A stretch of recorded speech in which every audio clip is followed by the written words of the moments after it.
When you watch a professional football match, it's easy to focus on just skill and tactics.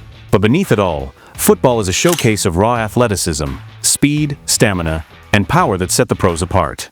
In this video, we'll break down just how much more athletic a professional player is compared to the average person, revealing the key physical traits that make all the difference.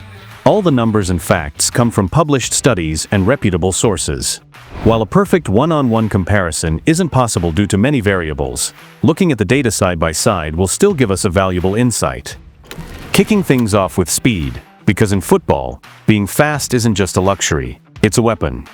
Imagine a defender racing to intercept a through ball, or a winger bursting past opponents on the counterattack. At the elite level, professional footballers can reach peak speeds of up to 37 kilometers per hour during matches.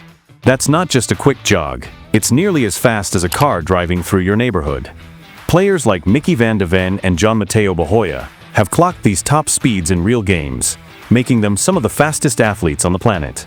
But it's not just about hitting a high number on the speed gun. What really matters in football is how quickly you can accelerate, how fast you can go from standing still to full sprint. Elite male football players typically cover 10 meters in just about 1.5 seconds, and 20 meters in a little over 3 seconds. For a 30-meter dash, times typically fall within the 3.6 to 4.4 second range, depending on the player's position and fitness. To put that in context, Cristiano Ronaldo once raced a two-time Olympian sprinter over 25 meters, finishing in 3.61 seconds, 0.3 seconds slower than the Olympian, while Kylian Mbappe has been clocked at 10.9 seconds for 100 meters during a match, which is still over a second slower than Usain Bolt's world record. Now let's compare these numbers to the rest of us. For most untrained adults, a 20-meter sprint takes about 3.7 to 4.3 seconds, with untrained students averaging 3.78 seconds according to a study on sprinting skills. Even well-trained athletes usually fall in the 3.2 to 3.6 second range. When it comes to the 100-meter dash, a beginner with decent fitness might finish in around 14 seconds, which translates to an average speed of about 25.7 kilometers per hour, well below the numbers seen in the professional game. Among active students, the average 100-meter time is about 12.2 seconds, with the fastest just under 12 seconds. Impressive, but still about a second slower than the fastest professional footballers. Mbappe's sprint time, mentioned earlier, was achieved on a football pitch without cleats, which makes it even more remarkable.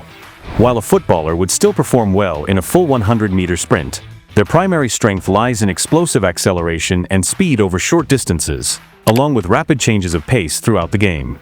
Overall, we can assure that footballers are definitely faster than the average adult. What's even more impressive is that footballers don't just sprint once, they do it repeatedly, often with minimal recovery time. That's where stamina becomes crucial, and where professionals truly set themselves apart from the average person. Stamina is the engine that keeps a footballer running for 90 minutes and beyond. During a typical match, a professional player covers between 10 and 13 kilometers, about 6 to 8 miles. But much of that isn't done at a relaxed tempo. Around 22 to 24% of that distance is covered at high intensity, sprinting at speeds above 15 kilometers per hour. Midfielders, often the team's workhorses, tend to cover the most distance, followed by attackers and defenders, with goalkeepers covering the least. This relentless pace means that footballers are constantly pushing their bodies to the limit, combining aerobic endurance with explosive bursts of speed. Aerobic endurance refers to the body's ability to sustain lengthy physical activity by efficiently using oxygen to produce energy. But how do we measure the stamina of a person? One of the gold standards is VO2 max, which tells us how efficiently your body can use oxygen during intense exercise. For professional footballers, VO2 max values are typically in the range of 62 to 64 milliliters per kilogram per minute. That's a level of aerobic capacity that's far beyond the average, but achievable with the right training and commitment. Even among amateur footballers, the average VO2 max is about 50, compared to just 37.4 for untrained adults. In other words, a pro footballer's cardiovascular system is nearly twice as efficient as that of the average person. Another important assessment is the yo-yo intermittent recovery test, which measures how well players can repeatedly sprint and recover. This endurance test gauges an athlete's ability to perform short sprints with brief recovery periods, simulating the intense stop-and-go demands of sports like football. In the Yo-Yo IR1, professional players, especially midfielders, can cover over 2,400 meters before exhaustion, while even the lowest performing outfield players manage nearly 2,000 meters. In contrast, adult averages for the same test range between 1,040 and 1,480 meters. All of this means that when you see a footballer sprinting in the 85th minute, they're doing something that's almost superhuman by everyday standards. Their bodies are built to recover quickly, maintain high performance, and keep going when most of us would be gasping for breath. It's not just talent or skill, it's a level of conditioning that takes years of focused training to achieve. Switching gears, let's look at another explosive quality that sets footballers apart: jump power. You might think of jumping as something for basketball or volleyball, but in football, a powerful leap can mean the difference between scoring a match-winning header and watching the ball sail overhead. For elite male players, the average counter-movement jump height is about 39 centimeters. This measurement is taken from a standing position without the added momentum of swinging the arms, highlighting pure lower body explosive power. It's important to note that these numbers are based on static jumps, without a proper run-up. In football, run-ups, whether for a header, a jump for a clearance, or scoring, play a significant role in achieving greater heights. Some of the game's most iconic athletes, like Cristiano Ronaldo, have pushed these numbers even higher. Ronaldo's vertical leap with a run-up has been measured at an astonishing 78 centimeters, nearing the territory of elite basketball players. His laboratory-tested counter-movement jump comes in at 44 centimeters, slightly above average. Considering the arm swing without a run-up, many senior professionals can reach between 50 and 55 centimeters, with some outliers exceeding the 60-centimeter range. This kind of explosive power doesn't just happen. It's the result of years of plyometric training, strength work, and technical refinement. Again, let's compare that to the average person. For untrained adult males, the typical counter-movement jump, performed from a standing position without arm swing, averages about 37 centimeters, which is surprisingly close to the jump height of a professional footballer. Their standard vertical leap, which can include arm swing, is just under 40 centimeters. Even among aerobically fit or regularly active individuals, vertical jump heights rarely exceed 50 centimeters. In other words, while some non-athletes can jump decently, the explosive leg power of a professional footballer is on a different level. And let's be clear, even a 5 to 10 centimeter difference in jump height is huge. That small margin can be the difference between winning a header, scoring a crucial goal, or getting out-jumped by a defender. This ability to leap higher isn't just about raw muscle. It's about coordination, timing, and the ability to generate force quickly, all honed through years of targeted training. Now let's shift to something less visible but just as critical: reaction time. Football is a game played at lightning speed, not just in running, but in how quickly players process information and respond to what's happening around them.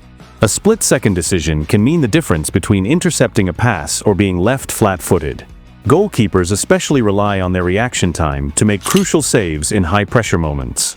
Studies show that professional footballers have visual reaction times of around 175 milliseconds. To put that in perspective, the blink of an eye takes about 100 to 150 milliseconds. Reaction to auditory cues, like a whistle or teammates' shout, is even faster, around 160 milliseconds. Players in lower divisions have slightly slower visual reaction times, averaging 177 milliseconds, but still quicker than the general population. It's important to note that these figures represent simple reaction times, the speed of responding to a single isolated stimulus, such as pressing a button when seeing a light or when hearing a sound. They don't capture the more complex cognitive reaction times involved in real gameplay, where players interpret multiple cues, anticipate opponents, and make split-second decisions. Those reaction times are naturally longer, involving more mental processing beyond reflexes. For healthy young adults, like medical students in their early 20s, average simple visual reaction time is about 250 milliseconds, with auditory reaction around 228 milliseconds. That's a 50 to 75 millisecond difference compared to pros, a small gap that can determine whether a player makes a critical interception or misses their chance. What's even more fascinating is that reaction time isn't just innate. Targeted training sharpens reflexes, helping athletes process information faster and make better decisions under pressure. That's why footballers spend so much time on drills that simulate game situations. It's not just about being fast, it's about being fast at the right moment. Ending the video with the foundation of a football player: his physique. When you look at a professional footballer, you're seeing a physique designed for speed, endurance, and power. Elite male players typically have body fat percentages ranging from 7 to 13%, with some reports extending up to 19%, depending on their position and age. Premier League players, for example, usually fall between 9.9 and 12.9%. This low body fat isn't just for looks, it's crucial for performance. Less fat means less weight to carry, enhancing movement efficiency and allowing more muscle mass to drive explosive actions. Goalkeepers, however, tend to be the heaviest players on the pitch, often carrying more body fat due to their slightly different physical demands. Equally important is muscle mass. For pro footballers, muscle mass generally accounts for 40 to 50 kilograms of their total body weight, or roughly 50 to 60%. Lean mass, including muscle, bone, and water, makes up 85 to 90% of their weight. This high percentage of lean tissue gives players their strength, speed, and resilience on the pitch. The average elite player weighs between 75 and 80 kilograms, with a build focused on agility rather than bulk. Studies comparing footballers to university students of similar height and weight show that footballers have significantly less body fat and more lean mass. Their bone mass is also higher, reflecting the physical demands of the sport. For comparison, the average adult male in the 20 to 39 age group has body fat percentages ranging from 18 to 24%, with US averages reaching around 26%. Fat mass in the average adult can range widely, from around 11 kilograms in lean individuals to over 40 kilograms in those with higher body fat, while professional footballers usually maintain a much narrower range of approximately 6 to 14 kilograms. This difference isn't just cosmetic, it's essential for movement efficiency, recovery, and high-level performance over the course of a season. Combine these 5 components, and it's clear why professional footballers are truly elite. Their athleticism is the result of years of hard work and dedication. Unlike most people, whose jobs demand different skills, footballers' careers revolve around being as fit and athletic as possible, maintaining peak performance, day in and day out. Which stat caught your attention the most? Share your thoughts in the comments below. And if you enjoyed this, be sure to like and subscribe for more science-based football insights. Out of Play says goodbye.